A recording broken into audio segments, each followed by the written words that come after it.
वैसे तो deep fake काफ़ी पुराना हो गया है, लेकिन भारत में डीप फेक पर गंभीरता से चर्चा उस वक्त शुरू हुई जब कुछ दिन पहले ही एक्ट्रेस रश्मिका मंदाना का डीप फेक वीडियो वायरल हुआ। उसके बाद सचिन तेंदुलकर की बेटी सारा तेंदुलकर का भी डीप फेक वीडियो वायरल हुआ था। अब विराट कोहली का डीप फेक वीडियो वायरल हो रहा है, जिसमें वे एक गेम का प्रमोशन कर रहे हैं और लोगों से उस गेम को खेलने के लिए अपील कर रहे हैं।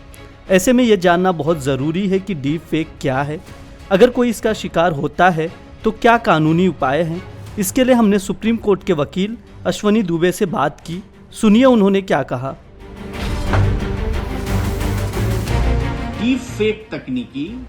किसी भी ऑडियो में, वीडियो में, इमेज में हेर फेर करने की, उसको वास्तविक से हटा करके वास्तविक जैसा बना करके प्रस्तुत करने की कंप्यूटर के माध्यम से ये एक उसकी विधि है। माने इसका जो उपयोग है वो फर्जी खबर बनाना, अवैध कामों के बीच फाइनेंशियल इरेगुलरिटीज, फाइनेंशियल बर्गलरी और वित्तीय धोखाधड़ी करने पर है। यानी ये पहले से मौजूद कोई एक ऐसा वीडियो, कोई ऐसी इमेज या कोई ऐसा ऑडियो है जिसको डिजिटलाइजेशन के माध्यम से मिक्सिंग करके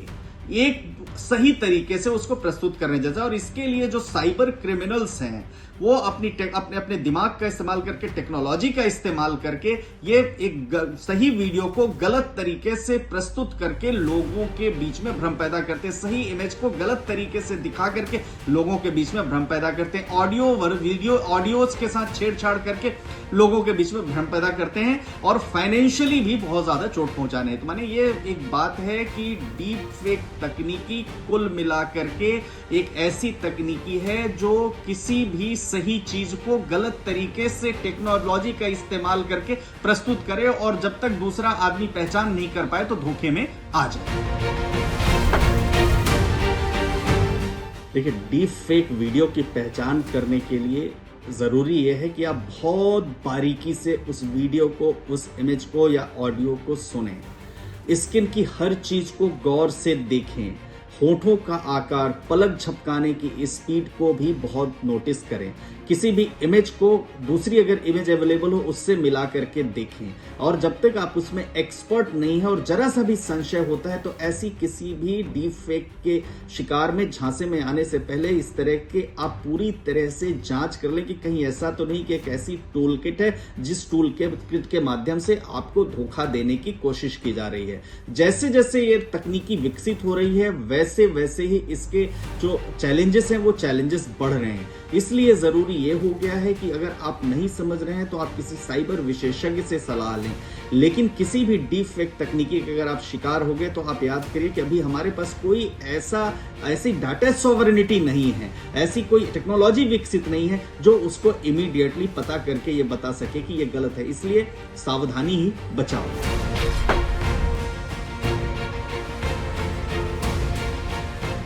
देखिए, डीप फेक तकनीकी से बचाव के लिए अगर उसमें किसी प्रकार की छेड़खानी होती है या किसी प्रकार की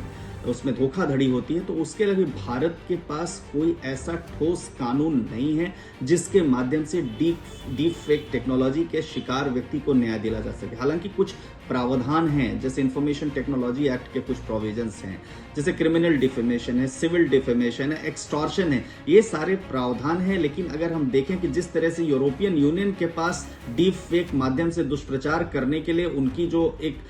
आचार संहिता है, उनका जो कोड ऑफ कंडक्ट है, वहां एक अलग विषय है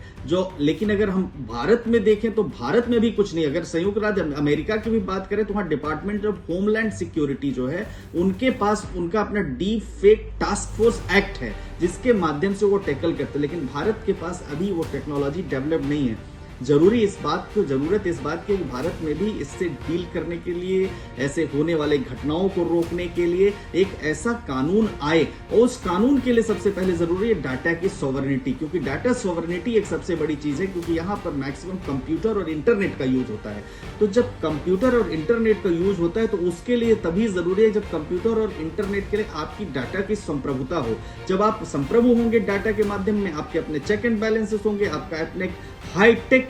आपका डिपार्टमेंट एजेंसी डेवलप होगी जो इस सब माध्यम में एक्सपर्ट होगी, तो इस डीप फेक टेक्नोलॉजी से शिकार हुए व्यक्तियों का डीप फेक टेक्नोलॉजी के माध्यम से दुष्प्रचार जो हो रहा है और डीप फेक टेक्नोलॉजी का करके जो साइबर क्राइम हो रहे हैं, धोखाधड़ी हो रही है, वीडियोज इमेजेस के साथ छेड़छाड़ हो रही है, उससे रोका जा सकता है। लेकिन फिलहाल अगर हम देखें तो भारत के पास डायरेक्ट ऐसा कोई कानून नहीं है जो डीप फेक टेक्नोलॉजी में हेरफेर, उसके जो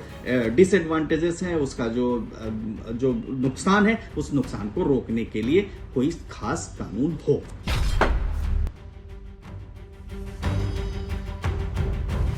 देखिए, अभी भारत में कोई ऐसा